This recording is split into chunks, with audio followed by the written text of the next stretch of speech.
আগামী জাতীয় নির্বাচন অনুষ্ঠানে সরকারকে সহযোগিতা করতে সেনাবাহিনী সব প্রস্তুতি নিয়েছে বলে জানিয়েছেন সেনাপ্রধান জেনারেল ওয়াকারুজ্জামান। ১৯ আগস্ট সকালে ঢাকা সেনানিবাসে অফিসার্স অ্যাড্রেস অনুষ্ঠানে সেনা সদস্যদের উদ্দেশ্যে দেওয়া বক্তব্যে এ তথ্য জানান সেনাপ্রধান। এতে পদস্থ কর্মকর্তারা সরাসরি উপস্থিত ছিলেন এবং দেশের অন্য সব সেনা স্থাপনার কর্মকর্তারা ভার্চুয়ালি যুক্ত হন। অফিসার্স অ্যাড্রেস অনুষ্ঠানে বাংলাদেশ সেনাবাহিনী সম্পর্কে নানা কটূক্তি নিয়ে মন্তব্য করেছেন সেনাপ্রধান জেনারেল ওয়াকারুজ্জামান। তিনি বলেছেন, এসব মন্তব্যে অখুশি হওয়ার কিছু নেই। যারা এসব করছে তাদের বয়স কম, আমাদের সন্তানের বয়সী। তারা বড় হলে নিজেদের ভুল বুঝতে পারবে, তখন নিজেরাই লজ্জিত হবে।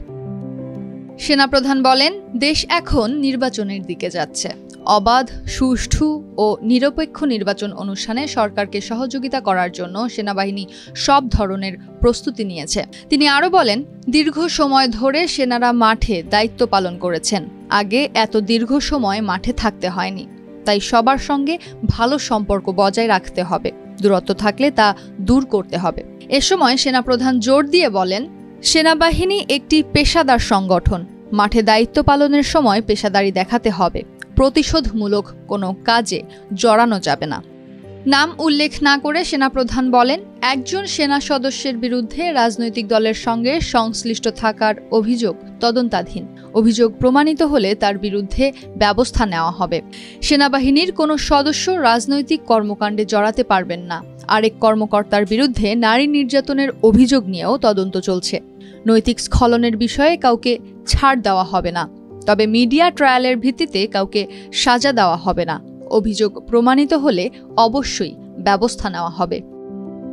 সেনাপ্রধান জেনারেল ওয়াকারুজ্জামান ঊর্ধ্বতন কর্মকর্তাদের উদ্দেশ্যে বলেন, একজন সেনা কর্মকর্তাকে গড়ে তুলতে রাষ্ট্র বিপুল অর্থ ব্যয় করে। তাই কেউ যাতে অপরাধে জড়াতে না পারে সে বিষয়ে আগেভাগেই খেয়াল রাখতে হবে। অপরাধে জড়িয়ে পড়ার পর তাকে বাড়ি পাঠিয়ে দিলে সেটি রাষ্ট্রের অর্থের অপচয় ছাড়া কিছুই নয়। সামাজিক যোগাযোগ মাধ্যমে ভুয়া তথ্য ছড়ানো প্রসঙ্গে সেনাপ্রধান বলেন, সেনাবাহিনীর বিরুদ্ধে বিভ্রান্তিকর বার্তা ছড়ানো হচ্ছে। এসব দেখে বিভ্রান্ত হওয়া যাবে না। সতর্ক থাকতে হবে যাতে কেউ ভুয়া তথ্য ছড়িয়ে সেনাবাহিনীর ভাবমূর্তি নষ্ট করতে না পারে। তিনি বলেন, দেশের মানুষ এখন সেনা সদস্যদের দিকে তাকিয়ে আছে। তোমরাই দেশের ভবিষ্যৎ। তাই দেশপ্রেমে উদ্বুদ্ধ হতে হবে এবং বাহিনীর চেইন অব কমান্ড অক্ষুণ্ণ রাখতে হবে।